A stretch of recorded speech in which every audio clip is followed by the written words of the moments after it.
No storm, no stone, no visible impact. This tempered glass pane may have survived for years above the bustling city. Then, in a fraction of a second, it turns into thousands of falling fragments. The trigger may not have arrived from the outside. It may have been sealed into the glass on the day it was manufactured. How can something smaller than the tip of a pencil defeat an entire pane of high-strength facade glass? The image of the perfect city relies on this transparent shield. But what happens when the material chosen to represent endless growth carries a microscopic flaw? We are looking at a system built for absolute perfection, yet the first signs of strain are completely invisible. The illusion is becoming harder to maintain. The problem hiding behind the skyline is not just about engineering, it is about the cost of keeping reality at bay. To solve it, we have to reconstruct a crime scene made of broken glass. Spontaneous failure does not mean a failure without a cause. It simply means the cause is completely invisible at the exact moment the event occurs. Every fracture has an origin point. Every shattered window leaves behind a map. Forensic engineers can read these stress lines and trace the destruction back to the single millimeter where it all began. When a panel falls onto a crowded pavement, the investigation must immediately establish a list of suspects. We begin with 6 primary theories. Impact from a projectile is the most common assumption. Edge damage during installation can weaken the panel long before it ever faces the wind. Direct contact between the glass and the rigid metal frame creates concentrated stress points. Structural movement of the building itself can twist the facade beyond its limits. Thermal stress can cause the glass to expand unevenly. And finally, there is the possibility of an internal inclusion. In a desert metropolis, the investigation board almost always points to the obvious culprit. We look at the extreme environment, and that is exactly where this investigation can go wrong. We have to look deeper than the weather. We have to look at the silent forces trapped inside the material itself. The pressure is mounting on every single pane. The intense solar radiation baking the facade seems like the perfect suspect. Thermal stress is a well-documented phenomenon in structural engineering. The center of a glass panel absorbs the heat of the afternoon sun and expands. Meanwhile, the edges of that same panel remain hidden inside the aluminum frame. These shaded edges stay significantly cooler. This creates a severe temperature gradient across a single piece of glass. The hot center pushes outward while the cool edges resist. If a shadow from a neighboring tower falls across only half the window, the stress multiplies. Inside the building, air conditioning vents might blast freezing air directly onto the inner surface, while the outer surface roasts in the desert heat. The materials are fighting a continuous battle against the environment. The frame, the sealants, and the glass all expand and contract at completely different rates. It is a logical explanation, but 2 panes can face the exact same sun in the exact same frame on the exact same afternoon. They endure the identical thermal load, yet only one of them breaks. Thermal stress alone cannot explain the randomness of the failure. The fracture did not begin at the edge where temperature differences are most extreme. It began deep inside the pane. The sun is an accomplice, but it is not the prime suspect. The real trigger was hiding in the shadows of the manufacturing process. We must read the dead pane to find the truth. When investigators gather the fragments, they are looking for the epicenter. A break that originates at the edge strongly suggests installation damage or frame pressure, but an origin point located squarely in the center of the glass changes the entire trajectory of the investigation. It opens the door to a microscopic defect. Forensic glass experts look for a very specific fracture pattern. It is commonly referred to as the butterfly wings.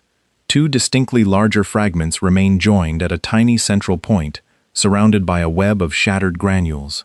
You can see the 2 larger pieces facing each other. That pattern is not a final verdict. It is an instruction telling the investigators exactly where to look next. They must isolate that central point and place it under high magnification.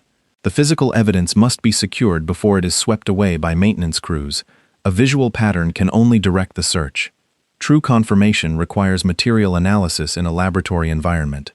Under a scanning electron microscope, the smooth surface of the fracture reveals a foreign object. At this scale, the magnificent skyline of the city collapses into a jagged landscape. The massive architectural achievement is brought down by an object only fractions of a millimeter wide. The evidence is undeniable once you know where to look. The microscopic anomaly discovered at the epicenter is a nickel sulfide inclusion. It is commonly referred to in the industry as NIS. This tiny particle forms deep inside the float glass furnace. During the manufacturing process, trace amounts of nickel from the stainless steel machinery can mix with sulfur from the fuel used to heat the furnace. They bond together in the molten glass. These particles are incredibly small. They are often measured in tenths of a millimeter. Not every particle of nickel sulfide will destroy a window. The vast majority are harmless. The danger depends entirely on exactly where the particle is located within the cross-section of the glass panel. Tempered glass has a compressed outer layer and an internal core that remains under extreme tensile stress. If the inclusion floats into the compression zone near the surface, it is generally safe. But if the particle is trapped dead center in the tension zone, the risk profile changes completely. A larger particle in the wrong location may do nothing. A smaller one in the worst possible stress zone may start the fracture. In the extreme heat of the furnace, the particle assumes a specific structural form. As the glass cools rapidly, the particle is trapped. The pane freezes first. The particle clock does not stop. It merely pauses. So why does it not break the pane inside the factory before it is ever shipped to the construction site? The answer lies in the slow, relentless physics of phase transformation.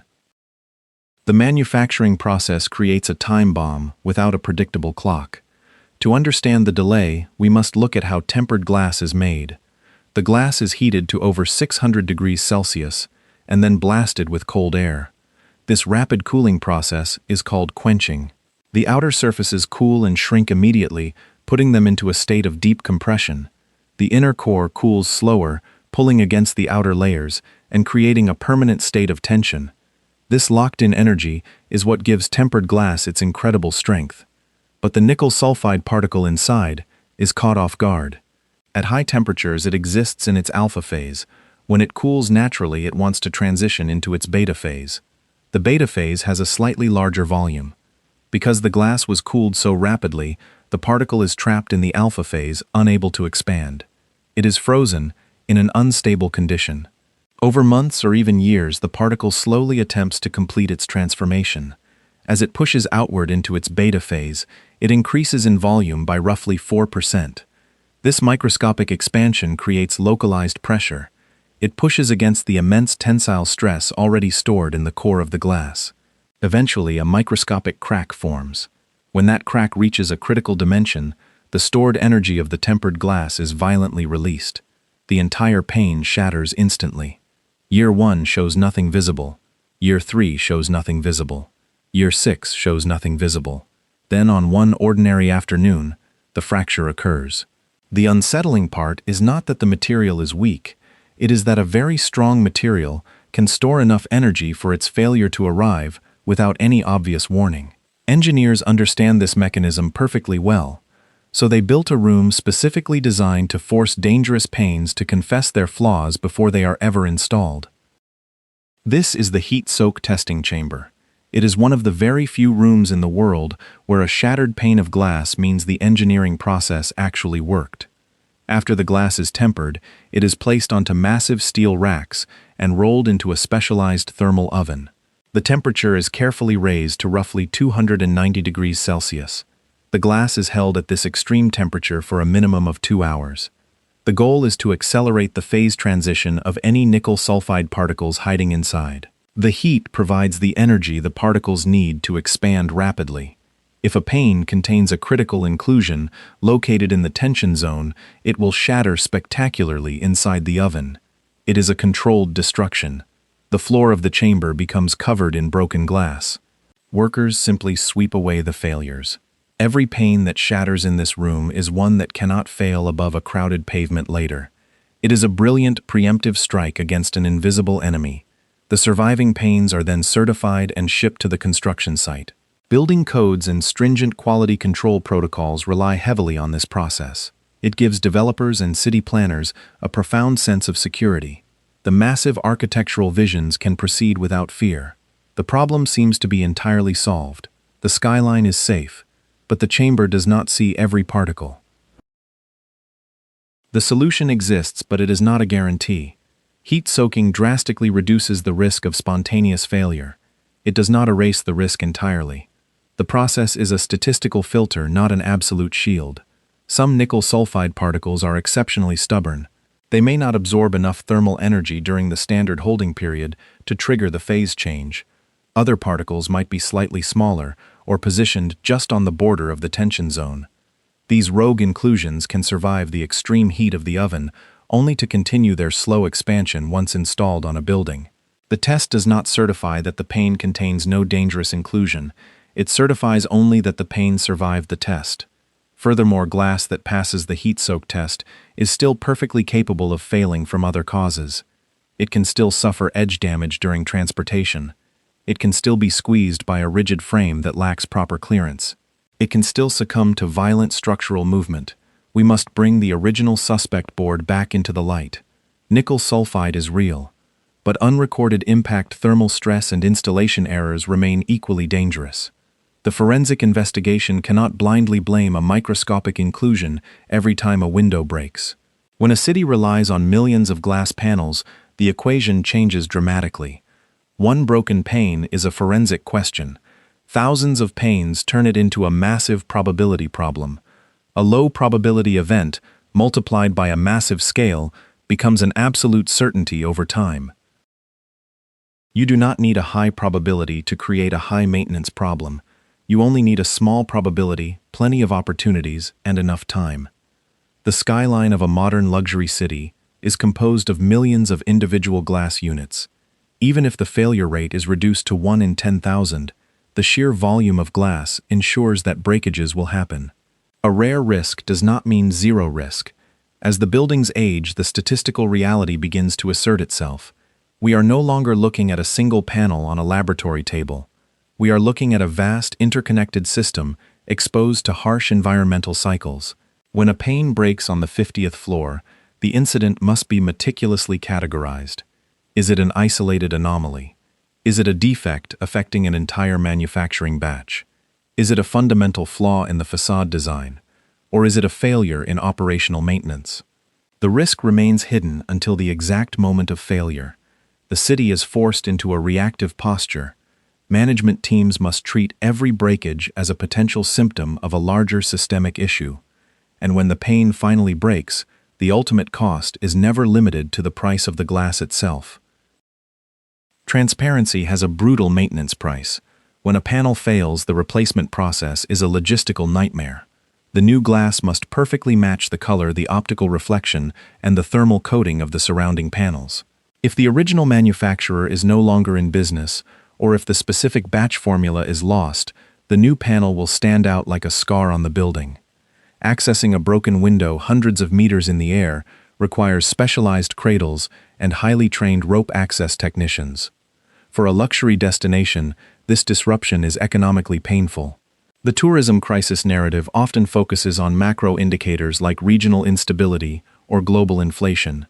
But micro-maintenance costs slowly erode profitability from within. Record airport arrivals sound like proof of unstoppable tourism. But airports count transit passengers, not necessarily hotel nights or restaurant bills. The pressure on the hospitality sector is intense. High hotel occupancy numbers often hide dropping revenue per available room. When a luxury hotel has to shut down an entire terrace or a premium suite to replace a shattered facade panel, they lose direct revenue. The real estate market faces a similar hidden crisis. An oversupply of luxury apartments puts immense pressure on developers to cut costs during construction.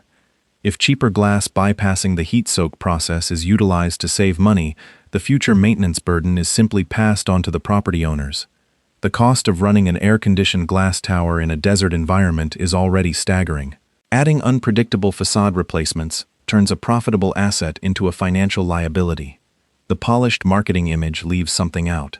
The promise of effortless luxury and the actual experience of maintaining it are drifting apart.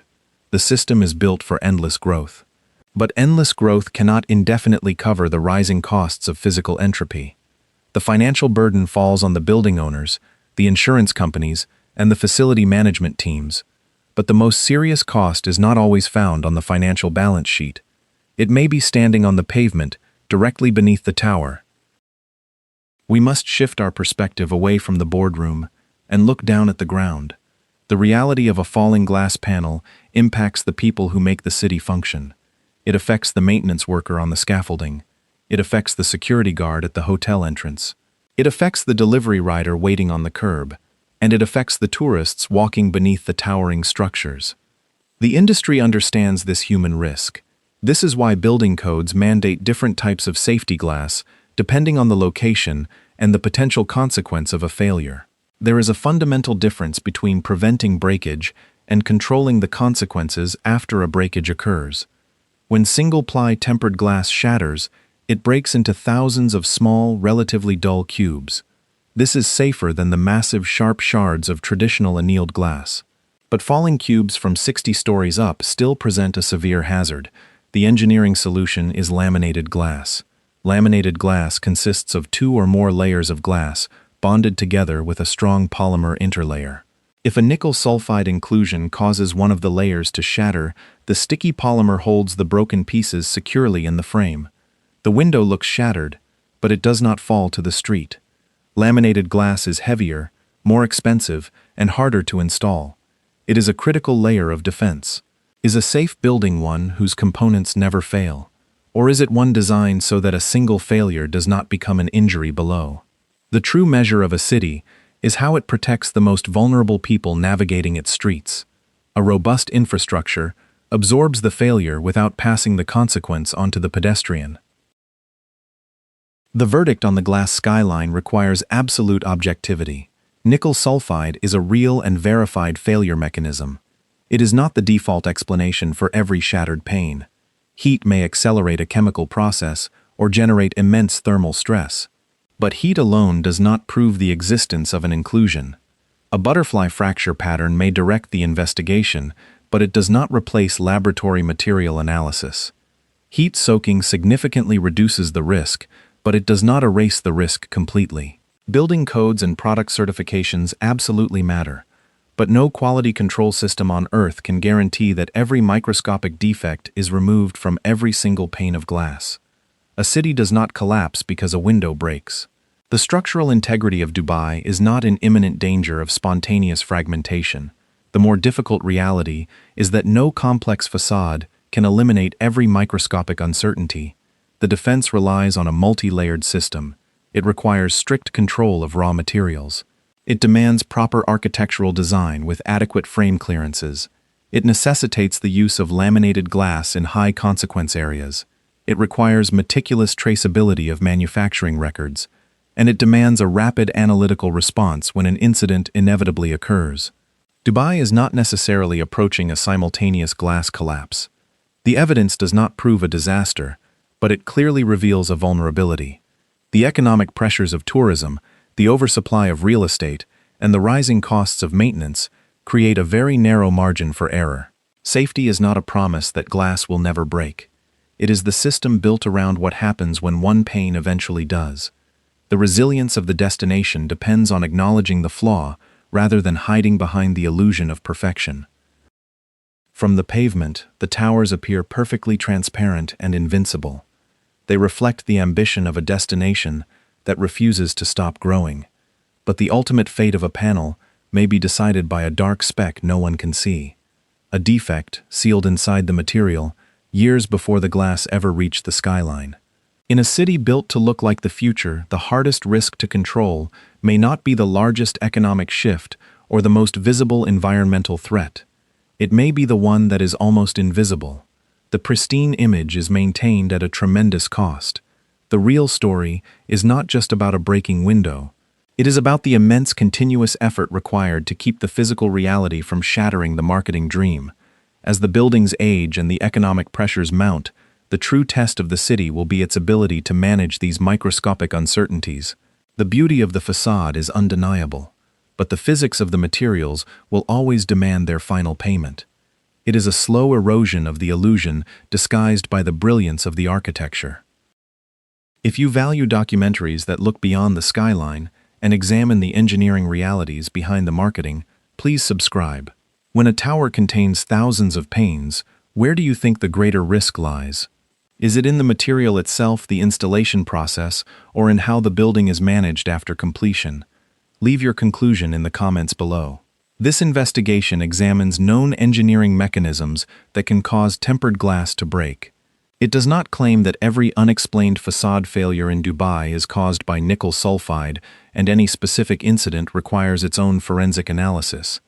This video analyzes systems policies and technical trends based on public data. It does not target any individuals or communities, and does not constitute financial or travel advice.